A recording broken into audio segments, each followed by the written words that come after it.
Magandang oras mga kababayan. Narito na ang pinaka-latest update natin sa magiging lagay ng ating panahon ngayong araw at sa susunod na 24 oras. Mas lalo pang lumakas si Bagyong Wilma at inaasang maglalandfall na sa mga susunod na oras. Alamin natin ang malaking pagbabago sa galaw at direksyon nito at ang mga lugar na unang makakaranas ng mga pag-ulan at hangin na dala ng bagyong ito. Sa kasalukuyan, ang Tropical Depression Wilma ay mas lumakas pa ang sirkulasyon habang unti-unti ito lumalapit sa Eastern Visayas. Base sa pinakabagong datos, ang sentro ng bagyo ay tinatayang nasa 180 kilometers silangan ng Borongan City, Eastern Samar. Sa ngayon, mabagal itong kumikilos pakanluran, kaya't inaasahan pa rin ang tuloy-tuloy na paglapit nito sa eastern section ng Visayas sa mga susunod na oras. Sa lakas naman nito, nananatili ang maximum sustained winds na 55 kilometers per hour at may pagbugsong hanggang 65 kilometers per hour at central pressure na 1,004 hectopascals.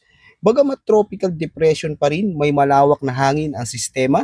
Ang epekto ng strong winds nito ay umaabot hanggang 220 kilometers mula sa sentro, kaya posibleng makaranas ng maulap na kalangitan, pag-ulan at paghampas ng hangin ang mga lugar sa paligid ng Visayas at silangang bahagi ng Mindanao. Sa kasalukuyan, nananatiling nakataas pa rin ang Tropical Cyclone Wind Signal number 1 sa malawak na bahagi ng Luzon, Visayas at Mindanao. Ibig sabihin nito, nakakaranas o inaasahan sa loob ng 36 hours ang epekto ng strong winds o hanging may bilis na 40 hanggang 65 kilometers per hour. Sa ngayon, minimal hanggang minor lamang ang inaasahang banta sa buhay at ari-arian, pero sapat na ito para magdulot ng pag-ugoy ng mga puno, paglipad ng magagaan na gamit at posibleng pagkaantala ng ilang gawain sa labas. Sa Luzon, sakop na signal number 1 ang katimugang bahagi ng Sorsogon, pati na rin ang mainland Masbate at Ticao Islands. Maaari makaranas ng pag-ampias ng hangin at paminsang pag-ulan habang papalapit ang sentro ng bagyo. Sa Visayas, mas malawak ang lugar na nasa ilalim ng signal. Kabilang dito ang Northern Samar, Eastern Samar, Samar, Biliran, Leyte at Southern Leyte. Kasama rin ang Cebu, kabilang ang Bantayan at Camotes Islands, Bohol at malaking bahagi ng Negros Occidental at Negros Oriental. Nasa ilalim din ng signal ang Siquijor, malaking bahagi ng Iloilo, kadurang bahagi ng Capiz at buong Guimaras. Sa mga lugar na ito, inaasahan ng mas maalon na dagat, pagtamlay ng biyahe sa ilang pantalan at pagbugso ng hangin na maaring makasagabal sa mga outdoor activities. Sa Mindanao, saklaw nito ang Surigao del Norte, kabilang ang Siargao at Bukas Grande, Dinagat Islands, hilagang bahagi ng Surigao del Sur, ilang bahagi ng Agusan del Norte at ang probinsya ng Camiguin.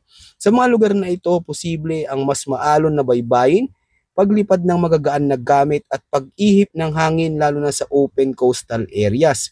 Bagamat signal number 1 pa lamang, huwag magpakampante, siguraduhin nakasara ang mga bintana, iligpit ang anumang gamit na maaring di pa rin ng hangin at iwasan muna ang paglalayag kung kayo ay nasa mga baybay ng Visayas at Eastern Mindanao. Ayon naman sa latest track and intensity outlook para kay Bagyong Wilma, mahalagang tandaan kahit hindi kayo eksakto kung nasa inaasahang landfall point, maaari pa rin makaranas ng malalakas na hangin at malalakas na ulan dahil ganyan kalawak ang epekto ng sistema at maaari rin magbago ng bahagya ang direksyon nito habang nananatili sa loob ng forecast confidence cone.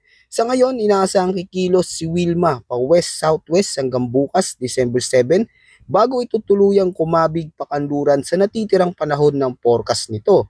Sa track, malaki ang posibilidad na maglandfall ang sentro ni Wilma sa Eastern Visayas sa mga susunod na oras at bukas ng umaga.